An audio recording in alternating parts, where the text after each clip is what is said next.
O Partido Liberal não desistiu dos planos de apresentar um pedido de urgência para encurtar a tramitação do projeto de lei que vai anistiar os condenados pelo 8 de janeiro na Câmara.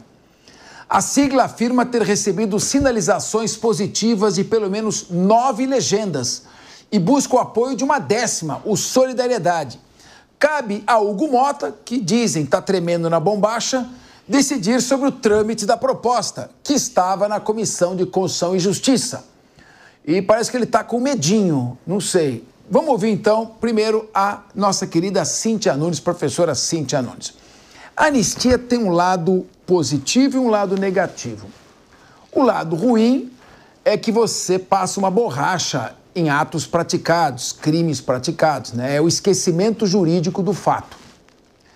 O lado positivo é que, no caso de 8 de janeiro, nós estamos vendo penas que que dei aula sobre critério trifásico de aplicação de pena durante anos, escrevi sobre isso nos livros, convivi com professores de direito penal, eu nunca vi a dosagem de pena que está sendo feita pelo Supremo Tribunal Federal. Nem no caso do Daniel Silveira. Eu nunca vi uma dosagem de pena como essa. E eu não estou falando em termos críticos políticos, não, estou falando técnico. Seguir a primeira fase, circunstâncias judiciais, agravantes e atenuantes, causas de aumento e diminuição. Então, eu também nunca vi alguém que passa um batom numa estátua, pegar 17 anos. Ah, ela estava lá por acaso. Não, ela não estava lá por acaso. Ela foi lá protestar. Ah, ela é uma manifestação de desrespeito. Claro que é uma manifestação de desrespeito. Merece punição, claro que merece. Não. Mas 17 anos? Cadê o princípio constitucional da proporcionalidade? Eu quero saber o traficante que recebe 17 anos, o assaltante, a mão armada que recebe 17 anos. Então, faz uma comparação para você saber. Nesse ponto, eu pergunto, número 1, você é a favor ou contra a anistia? Número 2, você seria a favor de uma anistia parcial, não uma anistia total? Bom, de fato, uma das coisas que mais choca é exatamente essa questão de 880, né? A gente nunca vi também, na minha experiência como advogada, uma pessoa pegar uma pena tão alta por conta de pichar, perdeu mané, foi mais ou menos isso, ali com batom. É claro que eu particularmente entendo que não se deva passar pura e simplesmente uma borracha sobre tudo, sob pena de que a gente incentive ao vandalismo, porque, acima de tudo, o que se deu naquele momento foram atos de vandalismo. Então, eu penso, Fernando, que o próprio nosso Poder Judiciário, aí na sua mais alta cúpula, ele acaba facilitando essa interpretação das pessoas para o tudo ou nada por conta dessas penas que estão fora de uma normalidade, fora de uma proporcionalidade. Porque se ao analisar essas situações nós tivéssemos efetivamente uma penalização proporcional ao ato de cada uma, eu acredito que nem em anistia se teria espaço político e moral para falar a respeito. Então, se a gente pensasse que quem pichou, quem, por exemplo, maltratou o cavalo que estava lá da polícia, quem destruiu uma obra de arte, quem planejou, se cada um responder de acordo com a sua responsabilidade, aí nós estamos dentro não só de um Estado democrático de direito, mas um Estado justo. E o que está trazendo muito o debate sobre a anistia é essa questão de que ou é 880, ou a gente pune muito mais do que se pune algumas pessoas que cometeram homicídios por coisas que efetivamente, lógico, não são louváveis, não são e não devem ser apoiadas, mas não devem ser julgadas dessa forma. Então, respondendo o que você me perguntou, não sei se seria possível uma anistia, pelo menos, uma anistia no sentido de diminuição de pena dessas pessoas, né? Porque responder dessa forma, juridicamente, ficaria um cão de várias cabeças aí. Mas se o nosso Poder Judiciário passar a aplicar com efetivamente a dosagem, a dosimetria da pena de forma adequada, nem a anistia vai se ter palco para debater. Então, a anistia completa, eu sou contra, mas eu entendo que a população e o próprio Congresso vem sendo colocado na parede e vai ter espaço para votar a favor por conta desse tipo de decisão. Meu querido Guilherme Mendes, eu sempre acreditei na individualização da pena. E é um princípio básico do direito, dar a cada um o que é seu, e do Código Penal, cada um responde na medida de sua culpabilidade. Esse arrastão com tarrafa, arrastão punitivo, aplicando praticamente penas de carimbo, né? 17 anos, praticamente sem analisar, sem fazer uma distinção do que um fez ou o outro fez. Parece que você gosta disso, você é a favor disso. Não, eu quero te ouvir. Capês, eu leio Migalhas, que aliás é um dos principais portais para quem gosta da ciência jurídica do Brasil, e aqui tem uma matéria do dia 22. Não é pelo batom. Pena de bolsonarista de 14 anos se funda em crimes graves. E esse é o ponto. Veja lá, essas pessoas que... Mas qual crime grave? Ela foi enquadrada em cinco crimes aqui, estão bem descritos. Abolição à violência do Estado Democrático. Mas pera um pouco, como é que alguém vai abolir violentamente o Estado Democrático passando um batom numa estátua? Mas para se abolir um Estado Democrático de Direito, você tem múltiplos atores. Você tem aquele que vai dar o tiro, você tem o que está no quartel, você tem aquele que vai fazer o gesto, que é muitas vezes derrubar a estátua ou derrubar a bandeira. Mas deixa eu te interromper de novo.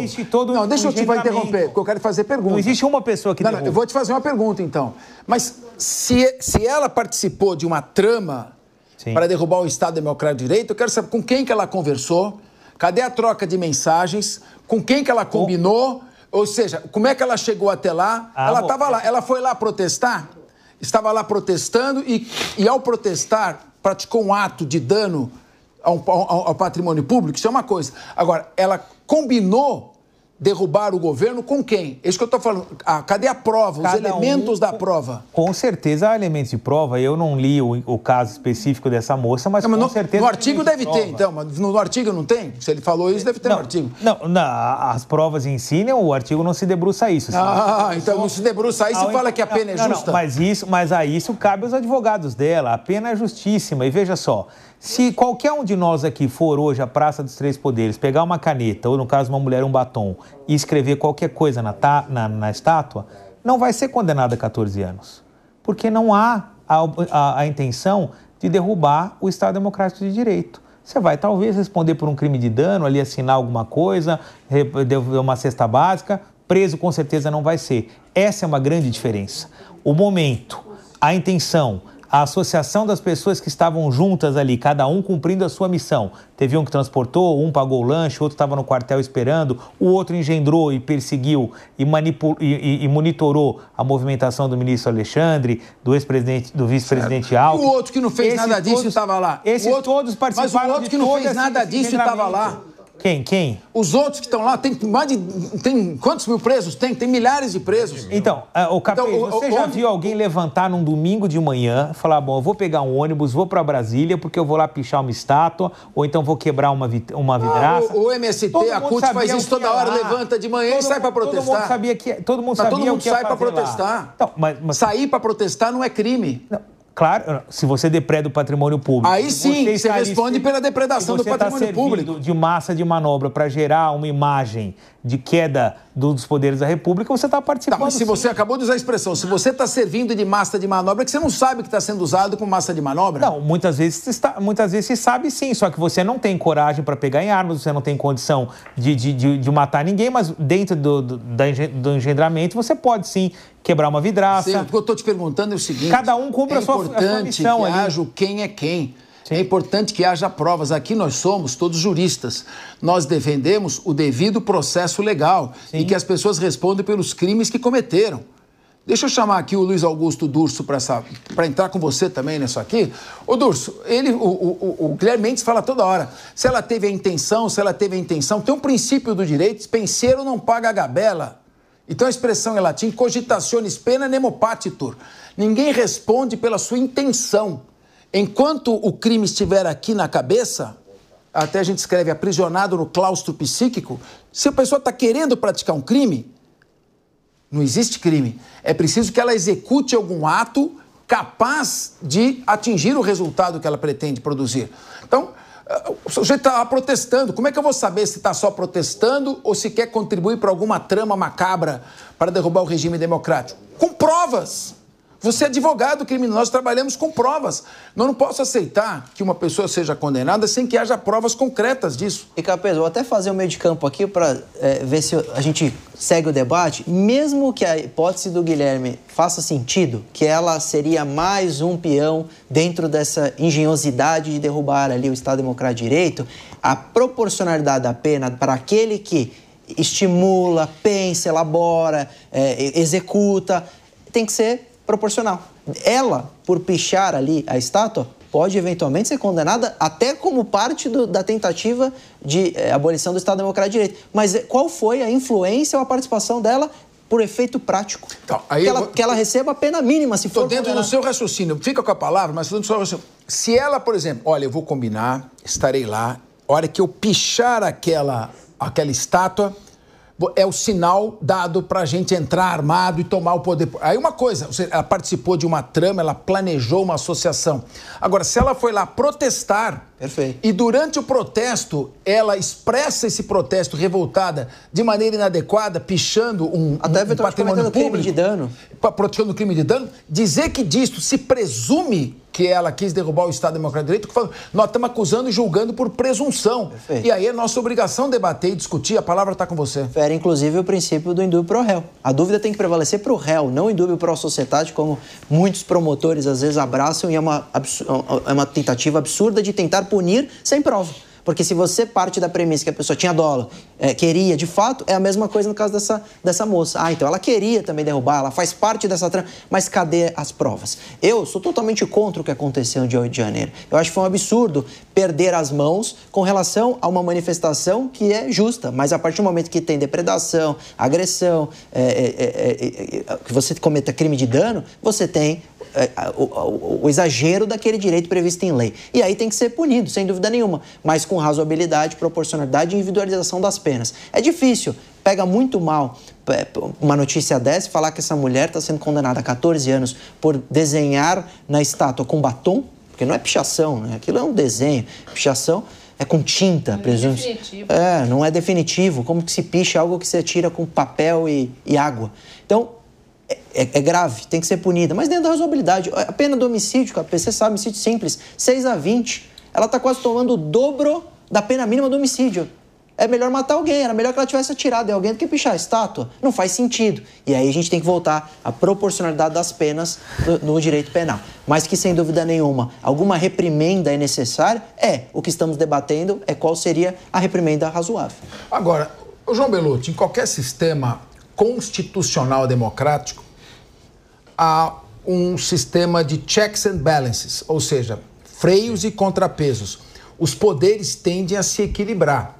Quando existe a hipertrofia de um poder em detrimento de outros, nesse caso, há necessidade de fazer esse equilíbrio.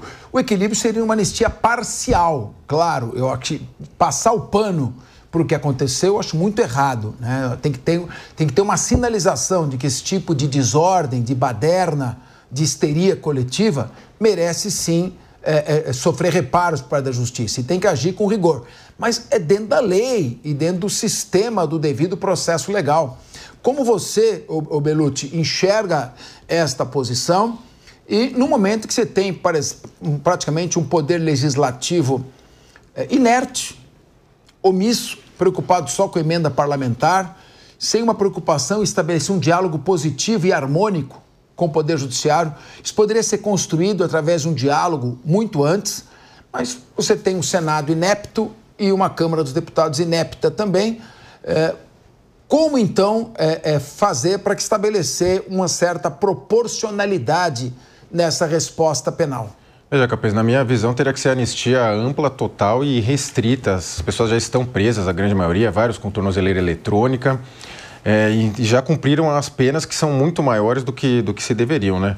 A gente analisa o corpo jurídico ali de ministros do Jair Bolsonaro após a eleição estava estudando medidas do que adotar. Isso estava de fato. Isso configura um golpe de Estado? Não. Aquelas pessoas estavam acampadas há cerca de 70 dias na frente de quartéis, enfim, vários lugares. Aquilo é golpe de Estado? Não. O pedido era ilegítimo, sim, de atuação das Forças Armadas para tomar o poder. É um pedido ilegítimo, não está correto.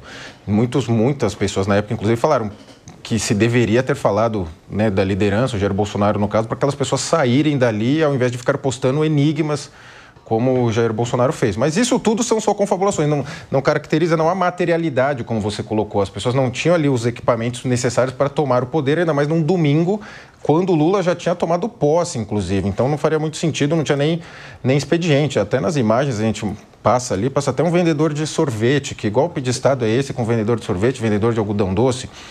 As pessoas poderiam querer dar o golpe ali, falar que queremos tomar poder? Poderia, só que, como vocês colocaram, falta ali o básico, né, armas, né, tomar o poder de fato, falar uma nova Constituição, prender pessoas, isso passou bem longe. E os advogados da Débora, né, desse caso específico, argumentam na defesa que sequer a imagem dela dentro lá da sede dos poderes, que só tem essa imagem dela externa, que inclusive foi entregue por uma jornalista que mencionou a Débora, e por isso que ela pegou essa pena, e no dia seguinte já lavaram a estátua, então ficou por isso mesmo. Agora foi o que eu coloquei. Eles poderiam querer dar o golpe sim, mas não falta materialidade. E ainda falando sobre anistia, pelo menos 1/3 dos 513 parlamentares da Câmara dos Deputados apoia a anistia aos presos de 8 de janeiro. É preciso maioria. Segundo um placar feito pelo jornal O Estadão. Esse número é o suficiente para garantir a apresentação... Peraí, presidente, estou falando. É o suficiente para garantir a apresentação da urgência do projeto de lei no plenário da Casa. Ideia essa apresentada pelo PL e que está a 76 votos de atingir a maioria absoluta na Câmara, metade mais um dos membros da Casa Legislativa. Guilherme Mendes, a Câmara dos Deputados tem o direito de se manifestar sobre esta anistia ou também nem isso pode fazer? O direito tem. Aliás, o Brasil é useira e vezeira em cometer crimes e pedir anistia. Quer dizer, seria mais um desserviço à nossa democracia e é natural que ali aqueles que têm interesse, porque veja, aquele exército ali, ele era direcionado para uma corrente política, para determinados partidos. Então, essas pessoas realmente não podem ser abandonadas, tendo em vista que o processo democrático prevê eleições de 4 em 4 anos e essas pessoas vão estar ali fazendo campanha e pedindo votos, enfim, é um exército realmente. Então, acho que, de fato, esses representantes que ali estão têm que defender o seu exército que foi capturado. Agora, se essa proposta vai ser levada a cabo, eu faço muitos votos que não, porque nós não podemos passar, vocês falam tanto aqui de segurança jurídica, você quer maior insegurança jurídica do que anistia a cada 10, 20, 30 anos, ainda mais se ela for ampla, geral e restrita, como foi pós-ditadura militar e agora diante de uma nova tentativa de golpe de Estado, que mensagem nós passaríamos para a comunidade internacional? Olha, o Estado brasileiro é uma brincadeira. Você pode atentar contra ele, eventualmente pode até conseguir tomá-lo, como foi em 64, e que depois que tudo isso acontecer, nenhuma consequência haverá. Quem ganhou, conta parte da história. Quem perdeu, é anistiado e está tudo certo. Isso não pode acontecer. Se a gente fala em segurança jurídica, a gente tem que levar isso a sério, as últimas consequências. Muito bem. Luiz Augusto Durso, ele coloca aqui essa questão de que não, o Poder Legislativo pode, mas não deveria fazer essa anistia. Agora, nós temos dois sistemas. O sistema inquisitivo, em que a mesma autoridade investiga, processa, julga e executa. O processo é sigiloso, não há direito de defesa. E o juiz que vai julgar já deu a sentença antes mesmo de ouvir as provas. Não há um desequilíbrio também no sistema acusatório brasileiro nos dias de hoje? E como fica essa questão? Se o Poder Legislativo não pode fazer nenhum tipo de correção de rumo, e se nós estamos caminhando nesse patamar, você não acha que há uma distorção muito grande? E aí o sistema democrático começa a ser posto em dúvida, porque como é que vai ter democracia sem devido processo legal? A sua pergunta é muito inteligente, Capês, como a resposta do Guilherme também foi. Porque, na verdade, eu vou tentar mais uma vez equilibrar o debate. Capês, a única opção do Congresso não é a anistia, não é a única opção. você poderia haver, por exemplo, uma mudança legal do Código de Processo Penal para que se tenha, por exemplo, o respeito aos princípios da ampla defesa, ao princípio do acesso aos autos, etc. Então, é possível que o Congresso ainda debata outros temas que reverberarão e que terão impacto em cima dessa situação, por exemplo, de alguma ilegalidade desses processos em si. Agora, anistia absoluta, eu também acho que é ruim, porque do mesmo jeito que o Supremo Tribunal Federal está condenando, a meu ver, sem a análise da conduta de cada um, sem a individualização da conduta, ao anistiá-los todos, você também está deixando de analisar pontualmente quem de fato cometeu o crime e precisa ser responsabilizado. É claro que fica difícil para o Congresso interferir numa situação que começou em foro privilegiado já no Supremo Tribunal Federal e não seguiu os passos das instâncias, que seria muito positivo nesse caso. Começa em primeiro grau, depois vai para o tribunal, a gente consegue ouvir a opinião dos desembargadores para depois chegar em tribunais superiores. Mas como foi direto? Porque o Supremo seria vítima nesse caso, foi direto para o Supremo, nós não temos muitos recursos a operar. E simplesmente o que o Supremo decide fica dessa forma, com esses problemas ou nulidades que o Capês aponta, que deveriam ser debate no Congresso Nacional. Mas a anistia a todos? Não tem gente lá que precisa realmente ser condenada? Não tem as cabeças por trás do que aconteceu no dia 8 de janeiro que de fato queriam derrubar o governo? Essas pessoas precisam ser punidas. E talvez a anistia total gere um recado que o Guilherme aqui destaca, que não é bom para o Brasil, como a condenação do Supremo de maneira genérica também não é bom para o Brasil.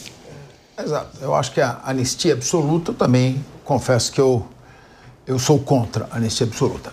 Queria ouvir você, minha querida Cíntia Nunes. Até, Fernando, na mesma esteia do que eu disse há pouco, eu também entendo que esse próprio placar aí que o Estadão vem trazendo, ele reflete exatamente esta situação de que o Supremo, ao decidir dessa forma, colocando penas tão extremas, ele acaba facilitando o discurso por uma anistia ampla. Então, ele está alimentando isso.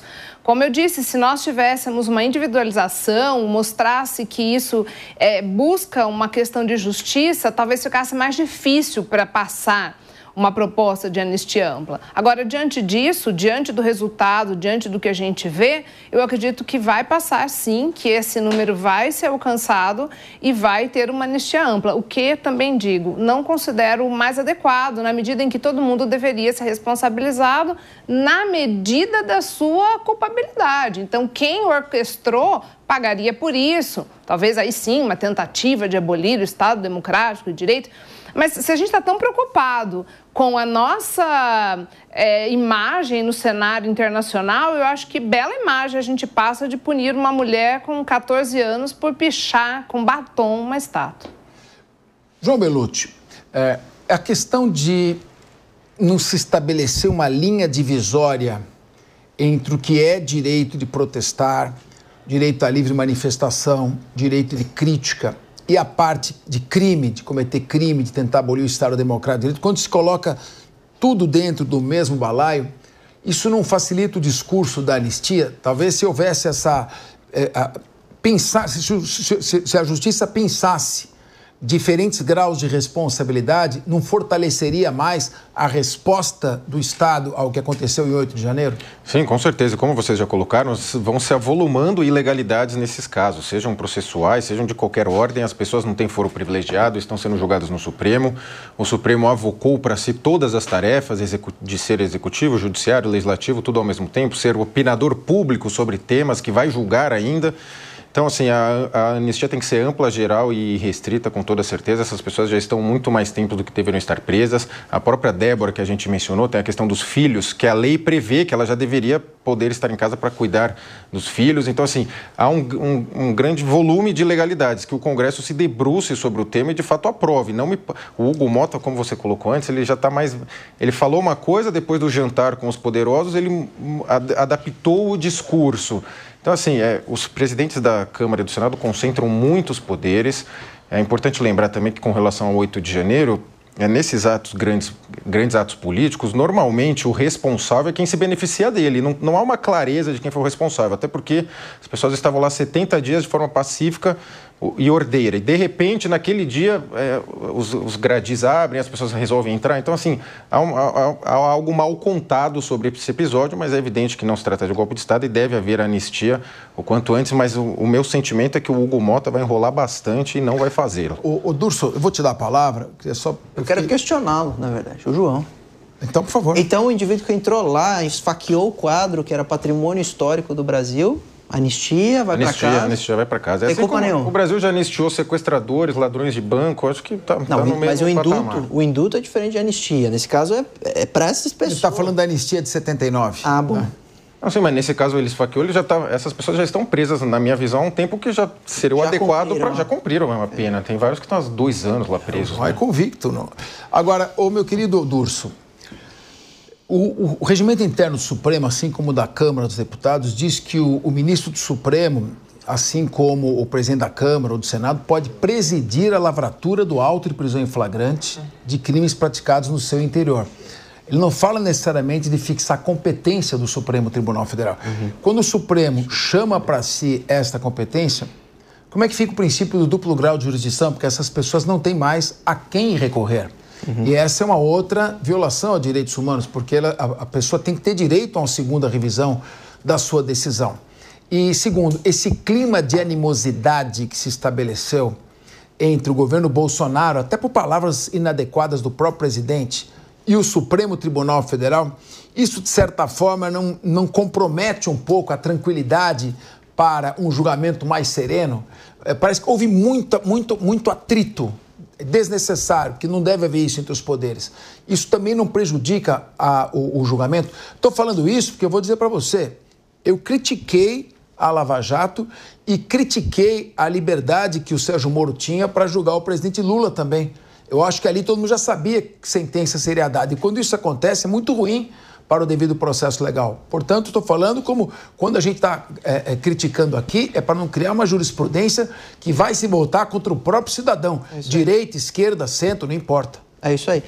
Capeza, a primeira vez recente que essa portaria foi utilizada pelo Supremo para instaurar um procedimento, um processo, foi com os inquéritos, né? O inquérito das fake news, o inquérito das milícias digitais, e desde então esse tema é mega debatido sobre exatamente o Supremo ser a instância primária ao invés de iniciar-se em primeiro grau. Muito se debate, porque aí também falta a participação do Ministério Público, mas você tem razão. Isso tudo, a meu ver, é feito Lava Jato. É a lição que a Lava Jato deixa de o Poder Judiciário conseguir acumular competência sem a contestação do povo, muito pelo contrário, durante a Lava Jato, com o apoio massivo do povo, que hoje olha e percebe que talvez aplaudir abusos é, no fim, você autorizar que ele se volte contra você ou contra você, os seus defensores, os seus ideais. Vale dizer, a gente sempre tem que criticar, pouco importa quem é o réu.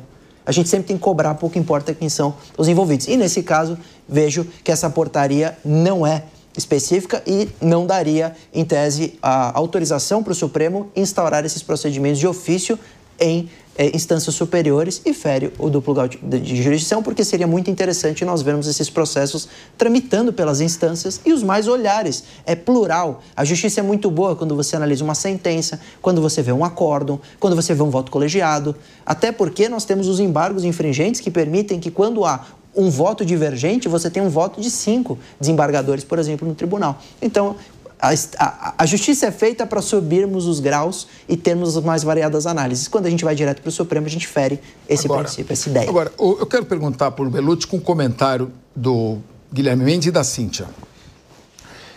A questão do golpe, do estado de sítio, o decreto de estado de sítio. Quando foi realizado o 8 de janeiro, Bolsonaro já não era mais o presidente da República. Logo, ele não poderia baixar nenhum decreto, nem de estado de defesa, nem de estado de sítio. E antes, quando se discutiu a minuta do estado de sítio, eu queria chamar a atenção de vocês. Está na tela um artigo que eu escrevi na época sobre o Conjur. A discussão, o debate sobre o rascunho de uma minuta do decreto do golpe é um nada jurídico. Eu convido aí quem tiver interesse, é um artigo antigo, é 21 de março de 2024. Aí, todos aqueles que quiserem um artigo ele é fácil de entender, é uma linguagem bastante... A foto não é minha, né? Eu só escrevi o artigo. É um artigo que tem muita doutrina e faz essa análise. Então eu queria perguntar aqui para o nosso, tá aí, ó, tudo flagrante, tudo que foi colocado.